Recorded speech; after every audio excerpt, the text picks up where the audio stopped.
I have 422 friends, yet I'm lonely. I speak to all of them every day, yet none of them really know me. The problem I have sits in the spaces between looking into their eyes or at a name on a screen. I took a step back and opened my eyes. I looked around and realised that this media we call social is anything but when we open our computers and it's our doors we shut.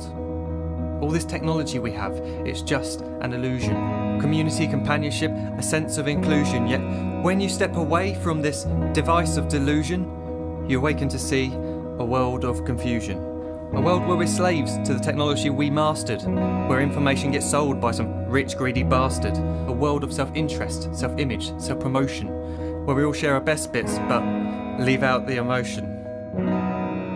We're at our most happy with an experience we share. But is it the same if no one is there?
When I was a child, I'd never be home. Be out with my friends on our bikes, we would roam. I'd wear holes in my trainers and graze up my knees. We'd build our own clubhouse high up in the trees.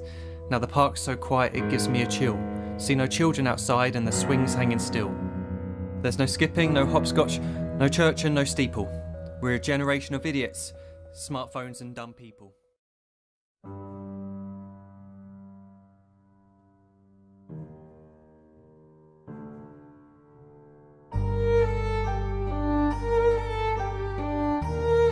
Of the 7 billion people on Earth, roughly 6 billion own a cell phone, which is pretty shocking given that only 4.5 billion have access to a working toilet. So how are these popular gadgets changing your body and brain? If you're looking down at your phone right now, your spine angle is equivalent to that of an 8-year-old child sitting on your neck, which is fairly significant considering people spend an average of 4.7 hours a day looking at their phone.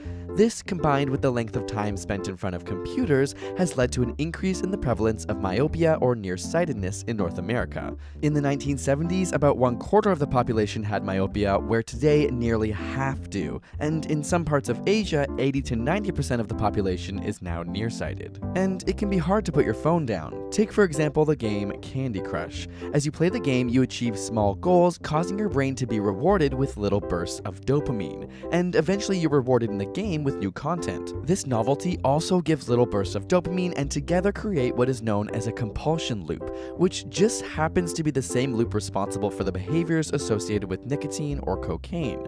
Our brains are hardwired to make us novelty seeking, and this is why apps on our phones are designed to constantly provide us with new content, making them hard to put down. As a result, 93% of young people aged 18 to 29 report using their smartphone as a tool to avoid boredom, as opposed to other activities like reading a book or engaging with people around them. This has created a new term, nomophobia, the fear or anxiety of being without your phone. We also see a change in brain patterns. Alpha rhythms are commonly associated with wakeful relaxation, like when your mind wanders off, whereas gamma waves are associated with conscious attentiveness. And experiments have shown that when a cell phone is transmitting, say during a phone call, the power of these alpha waves is significantly boosted, meaning phone transmissions can literally change the way your brain functions. Your smartphone can also disrupt your sleep. The screen emits a blue light which has been shown to alter our circadian rhythms, diminishing the time spent in deep sleep, which is linked to the development of diabetes, cancer, and obesity.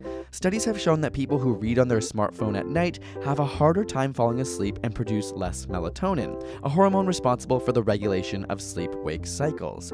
Harvard Medical School advises the last 2 to 3 hours before bed be technology-free, so pick up a book before bed instead. Of course, smartphones also completely change our ability to access information, most notably in poor and minority populations. 7% of Americans are entirely dependent on smartphones for their access to the internet. A 2014 study found that the majority of smartphone owners use their phone for online banking, to look up medical information, and searching for jobs. So while phones are in no way exclusively bad and have been part of a positive change in the world, there's no denying that they are changing us.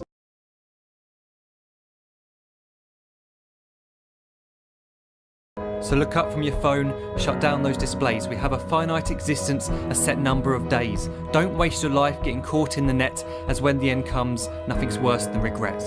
I am guilty too of being part of this machine, this digital world we are heard but not seen, where we type as we talk and we read as we chat, where we spend hours together without making eye contact. So don't give in to a life where you follow the hype. Give people your love, don't give them your like.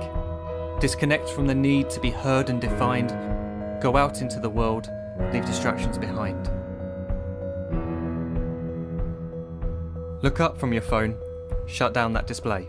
Stop watching this video, live life the real way.